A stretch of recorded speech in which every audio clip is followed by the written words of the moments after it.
A 20th century woman is lost in a fantasy world with nothing but the clothes on her back and her innate humanity. This is the story of her compelling need to redefine herself. When Irenya O'Neill suffers a panic attack and falls into the realm of Dar Orien, a world with a failed Major Gate system, she finds herself unable to return home to her infant son. She is trapped in a nightmare that tests her sanity. Confronted with evidence that she possesses a gift of power, Irenya attempts to control her fledgling talent through music. This could be her ticket home, but Irenya becomes mired in the civil unrest that has befallen Dar Orien. Sickened by the bloodshed and fearful for her own safety, Irenya is desperate to find her way home. Oh, hello. I didn't notice you there. I should probably stop setting up the camera and tripod, because this keeps happening to me. I keep reading synopses and then not noticing stuff. Welcome once again to the Heir's Lair. I am your host, Jonathan Taylor. Today's video, as the review probably already, as the title already gave it away, is a review of Songbird by J. Victoria Michael, the first book in the Griffin Song trilogy. This is the third time on this channel that I reviewed the first book of a fantasy trilogy written by an author based in Australia. The first time I did this, I discovered one of the best books I've read last year. The second time I did this, I read the worst book I've read last year. So how does Songbird stack up? Well, unlike the other two I've mentioned so far, this book is not a quest fantasy, it's an isekai fantasy, where a modern-ish day protagonist is transported into a fantasy world. This kind of plot is usually there are a bunch of plots that you can tell with. There are a bunch of stories you can tell with this kind of plot, of which I will name three. The first and most common is a fish out of water comedy. The second is an adventure thriller, and the third, the one that this book chooses to go to explore, is an out-of-your-depth drama. Irenya O'Neill is actually an Australian woman from the late 90s who gets transported somehow into a fantasy world, and while she is there, she finds out that she will have to play a role, either of her own accord or through compulsion, in the power struggle between the rulers of said world. What exactly her role is supposed to be, she doesn't know because no one really tells her. But then again, none of the other characters really know either. They do speculate, but the audience isn't really privy to their speculations for the most part. When we are privy to this speculation, it's like when you're a kid listening to what the grown-ups are talking about. You don't necessarily have the knowledge pool or insight to really figure out what it is. And for the most part, the book itself doesn't really seem to care. It's focused mainly on Irenya herself and how she struggles to find her bearings in this new world in which she finds herself. While it is hinted that she has magical ability, another problem I'll get into soon enough, most of the time we don't really see her developing or exploring that. When we do actually see her start trying to do so, it's already been a pretty sizable chunk of the book. I'll say something like 35 to 40% of it, and in months in story, and then it takes her an equally long time for her to learn, what the actual conflict between the world's rulers actually is. I will give her credit that she decides to develop and improve her position as well as her standing within the world. But by the time she makes that decision and becomes a more active and more interesting character, it's too little, too late.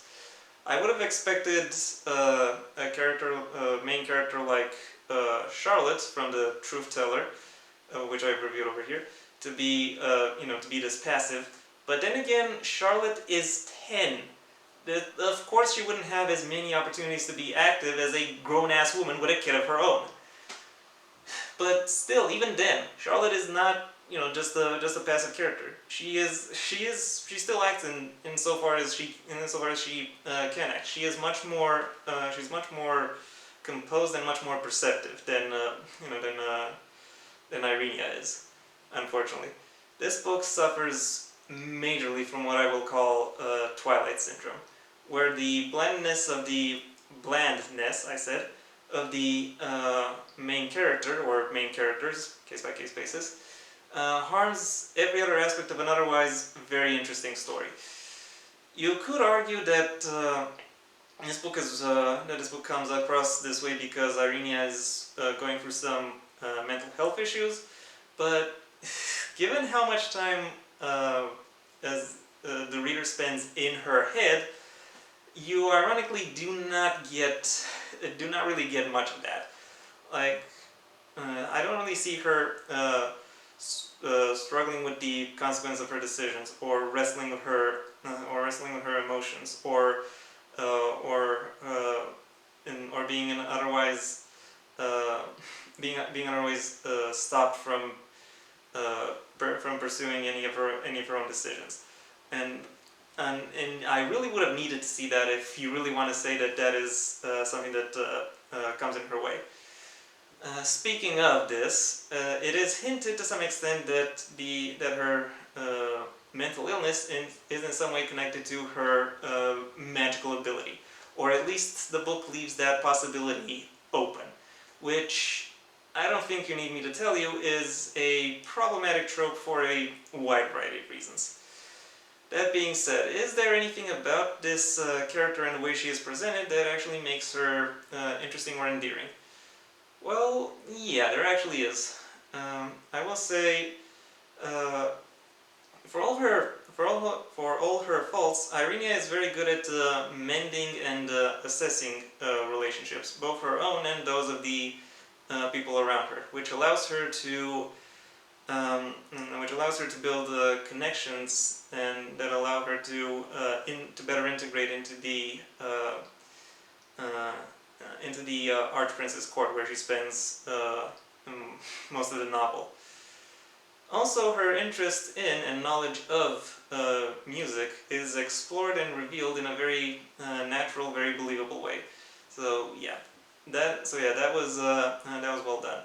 Aside from her, this book is actually very interesting. The characters, at least all of them who have names, have their own distinctive personalities, mannerisms, ways of speaking, or other facets about them that make them distinct. When Irenya mentions a character, you immediately know, oh, it's this person, oh, it's that person, or oh, it's this other person. They all have something that makes them stand out, fortunately. Also, the political situation in Darwarian is unique within fantasy, and the magic system that this book establishes allows for a lot of developments when it comes to both character and narrative. Unfortunately, most of that development will have to take place in the sequels of this book, because this book really doesn't go into this, and doesn't really go into the details of that particular aspect of the story. And as of right now, I am not particularly tempted to read its sequels. Overall, while I think the main perspective that this novel employs is flawed, what it still presents, even through this perspective, still kept my interest and made me curious enough to where I would want to get to the end and actually finish the book. My final rating for Songbird is a 3 out of 5. And that was my review. I hope you enjoyed it. If you did, then please leave a like, maybe even share it wherever you think other people will like it as well. If you have anything you'd like to add to what it is I said, the comment section awaits your input.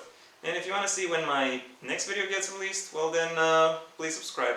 Ideally also ring the bell or do whatever else YouTube will ask of you in order to keep you notified. My own book, Heir to the Empire: The Next Generation, is available under a master link in the description below at most major book retailers. You'll have to go through my social media first, or past links in my social media first to reach that master link, but you'll get there eventually. Until next time, I'm Jonathan Taylor, and this has been The Heir's Lair.